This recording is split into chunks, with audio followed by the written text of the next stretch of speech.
Culture Média.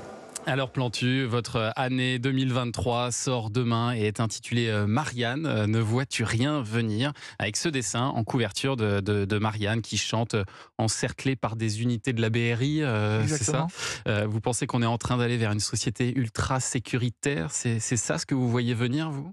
Je l'ai fait au moment vous savez, des émeutes de juillet et je l'ai fait en me disant, «Bon, je vais faire ça».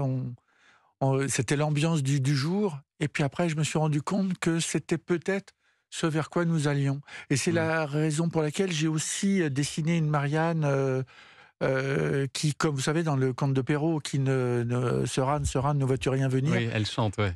Et là, elle voit venir quand même une société quand même qui est de plus en plus violente et du coup, dans ma préface du livre, j'ai dessiné une petite Marianne qui se regarde dans un miroir et elle y voit le visage de Marine Le Pen et je pense que ces 2 France qui ne s'aiment pas beaucoup en ce moment risquent de s'affronter, de Mmh. plus en plus et c'est le travail que j'ai fait, pour rassembler non seulement les dessins de l'année, bon d'accord, mais ça c'est mon boulot de tous les jours, mais ça les gens Ouais. le connaissent, mais à la fois, j'ai voulu les remettre en perspective avec Oui. des textes, que j'ai repris, dans des radios, des journaux, des différents médias de gauche, de droite, du centre, pour essayer de remettre dans le contexte. C'est-à-dire qu'on revisite toutes les, là je vous parle des émeutes, mais que j'aurais pu vous parler des manifs pour les retraites, ou tout ce qui a été dit entre la CGT, entre Ouais. le Front de gauche, tout ça, Mélenchon, tout ça, et ben il y a tous les textes qui accompagnent les dessins. C'est vraiment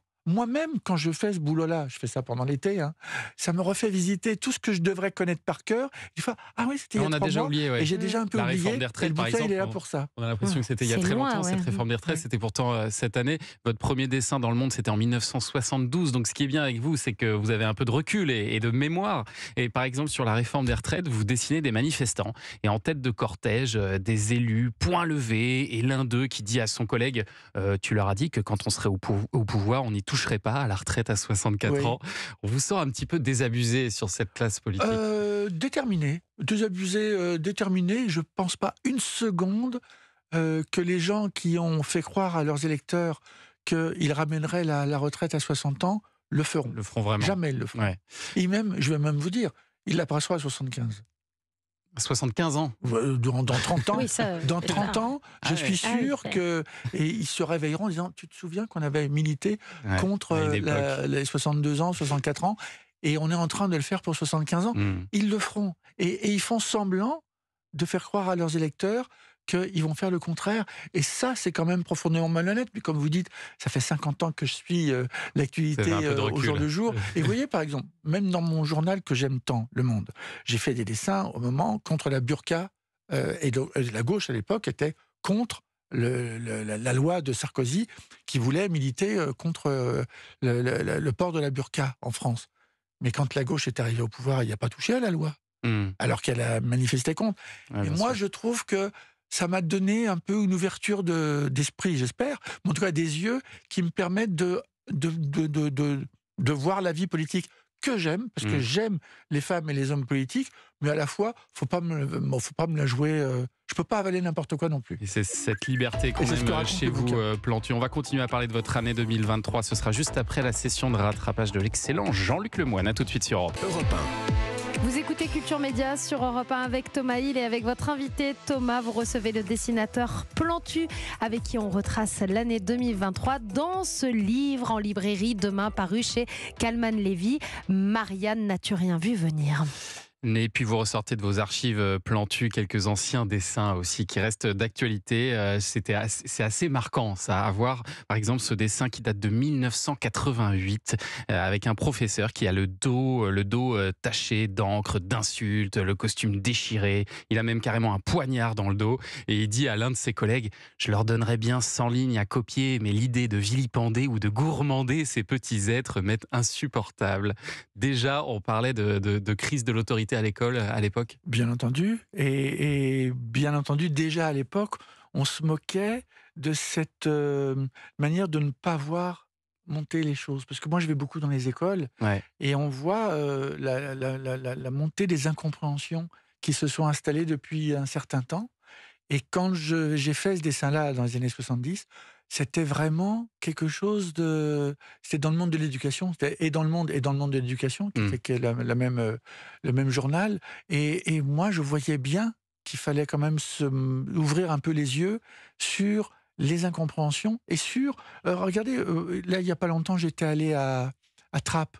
Il y a une école à Trappes qui est formidable et qui, justement, enseigne l'empathie. C'est-à-dire que les petits, ils ont les maths, le calcul, le français, l'histoire, et on leur enseigne l'empathie. Ouais. Et là, je me dis, tiens, là, ils ont compris. Et c'est à Trappes, hein, vous voyez, comme C'est un truc un qui vient endroit du un peu Danemark, ça. compliqué. Ouais. Et ben, il y a une petite perle d'espoir. Et il y en a beaucoup, hein, des écoles comme ça, hein, qui enseignent l'empathie auprès des enfants, parce que on voit bien qu'il y a à la fois une montée des violences. Et par exemple, dans cette école, il y Et a un siège. Ça s'appelle l'école Henri Vallon. Il y a à Trappes. Il y a un siège qui s'appelle le siège des émotions. Et quand il y a un gamin qui arrive, qui oui, est un peu volubile, qui est un peu énervé, qui monte sur les tables, ou qui gueule, ou qui tape, on le met sur on le le siège. met sur le Ouais. siège des émotions, et on lui donne des feutres, des crayons, des pastels et tout ça, et il se calme, et les gamins passent à côté en disant Chut, on passe à Ouais, côté on laisse de la tranquille. chaise des émotions, à tel point que je me demande si on ne devrait pas proposer aux politiques, par exemple à Jean-Luc Mélenchon, Un petit une siège chaise des des émotions. émotions. Je crois que ça lui ferait du bien, et ça nous ferait du bien. Est-ce qu'il y a un sujet, Plantu, cette année autour duquel vous n'avez pas réussi à dessiner? Non, parce que je crois qu'on peut tout dessiner. Il faut Vous juste vous trouver... auto-censurez jamais? Ah, c'est pas ça que je dis, hein. Ouais. Il y a toujours une manière de dire les choses. C'est-à-dire que, par exemple, là, depuis la tragédie du 7 octobre et le pogrom en Israël, plus les tragédies à Gaza, eh bien, il y a des choses que je pense que je redirai sur les colonies israéliennes, mais je le dirai plus tard. Mmh. Et il y a en ce moment, Vous dites, c'est il pas le faut bon moment. pleurer sur les morts des deux côtés, et à la fois ressortir les choses qui me tiennent à cœur, c'est-à-dire les colonies en Israël.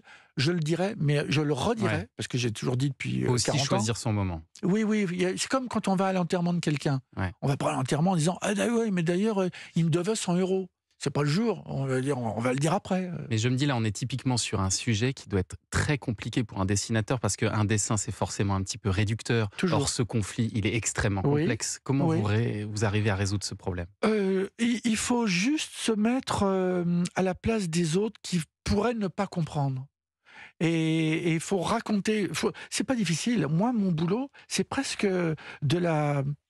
une psychologie il y a un contact entre le feutre, l'idée que j'ai dans ma tête, Mmh. mes mains et la feuille de papier. Et au fur et à mesure que je fais mon dessin, je sais jusqu'où je vais aller.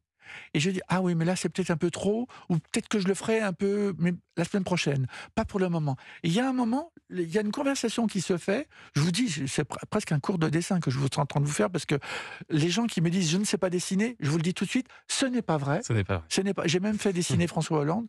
Ah oui. Il dessinait des petites souris à la fin. Non, J'aimerais bien les voir. je suis persuadé que tout le monde pourrait dessiner.